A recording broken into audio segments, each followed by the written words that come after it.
جیسا کہ ہم سب جانتے ہیں کہ جب اللہ نے فرشتوں کو آدم علیہ السلام کو سجدہ کرنے کا حکم دیا تو ابلیس نے اللہ کے حکم کو نافرمانی کرتے ہوئے اللہ کے حکم کو نہیں مانا اور اسی لیے وہ شیطان بنا۔ پر آج ہم آپ کو یہ پورا واقعہ تفصیل سے بتانے جا رہے ہیں۔ السلام علیکم دوستوں، welcome back to our channel Sher علی۔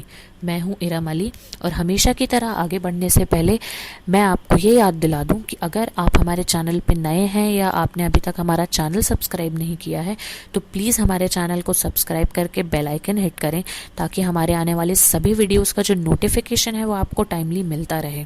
اور سبسکرائب کرنے کے ساتھ ساتھ اگر آپ کو ہمارے ویڈیوز پسند آتے ہیں تو انہیں ضرور سے لائک کریں اور ہمیں بتائیں کہ آپ کو ہمارے ویڈیوز جو ہے پسند آ رہے ہیں تاکہ ہمیں یہ چیز پتہ چلتی رہے، اور دوسروں تک بھی یہ ویڈیوز ضرور پہنچائیں تاکہ جو اچھی باتیں ہم بتا رہے ہیں یا آپ کو پتہ چل رہی ہیں وہ صرف آپ تک نہ رہ کر دوسروں تک بھی پہنچ سکیں۔ تو چلیے دوستوں، ہمارا جو آج کا ویڈیو ہے وہ اس بارے میں ہے کہ شیطان کافر کب بنا۔ آج ہم اسی بارے میں بات کریں گے، تو چلیے شروع کرتے ہیں ہم ہمارا آج کا ویڈیو۔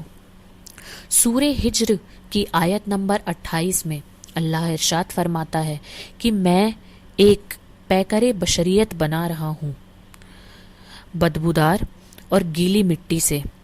اللہ نے یہ پہلا حکم دیا۔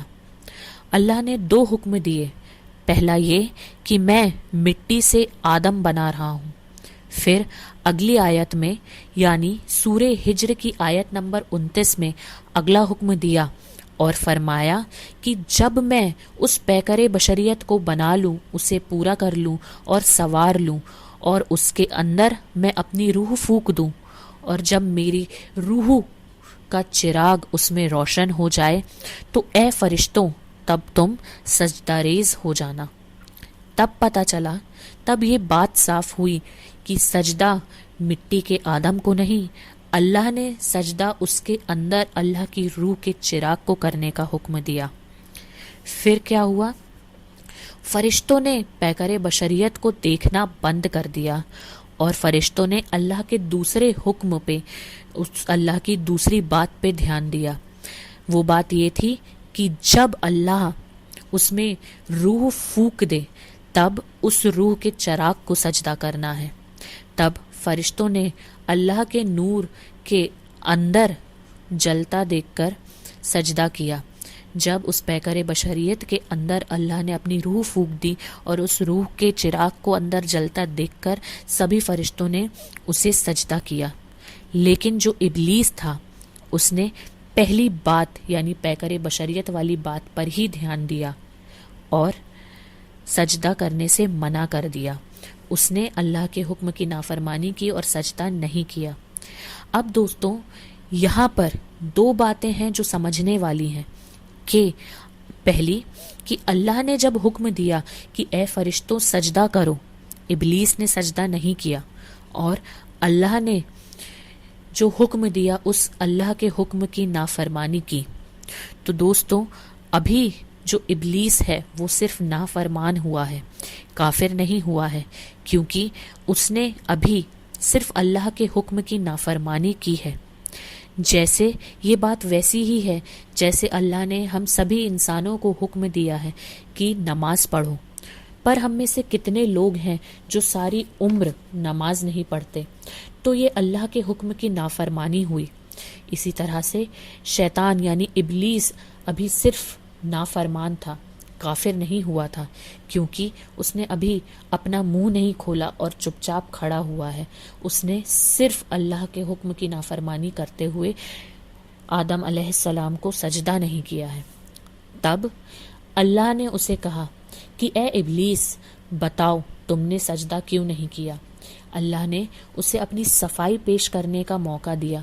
اسے یہ موقع دیا گیا کہ تم بولو اور بتاؤ کہ کیوں تم نے اللہ کے حکم کی نافرمانی کی، اور اسے یہ موقع اس لیے دیا گیا کیونکہ ابھی وہ صرف نافرمان تھا۔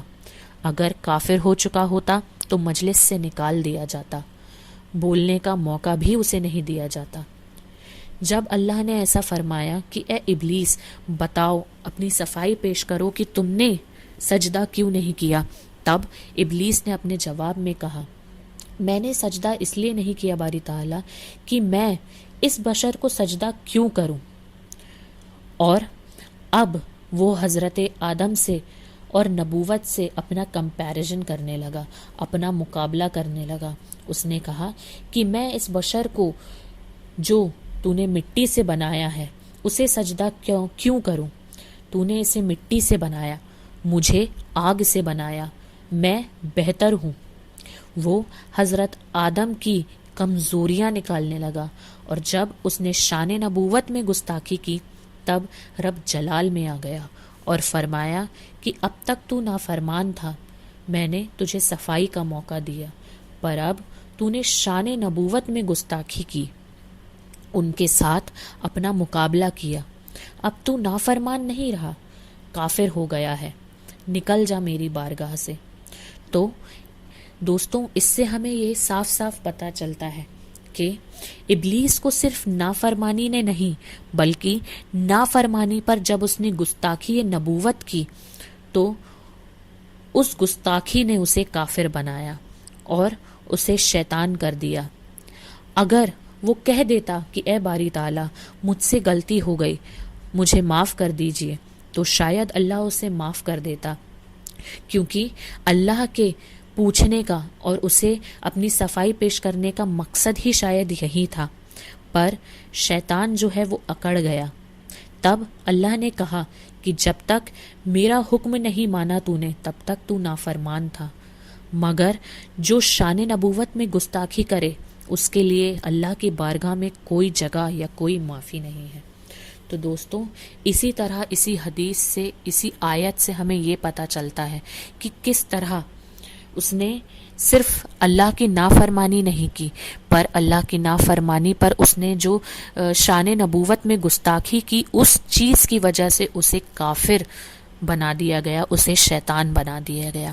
تو دوستوں، یہی تھا پورا واقعہ اور یہی تھا ہمارا آج کا ویڈیو، یہی تھا جو ہم نے آپ کو بتایا کہ کس طرح سے آیت میں یہ بتایا گیا ہے کہ اللہ کی صرف نافرمانی سے نہیں پر نبوت میں گستاخی کرنے سے جو شیطان ہے، ابلیس ہے، اسے شیطان بنایا گیا، کافر بنا دیا گیا۔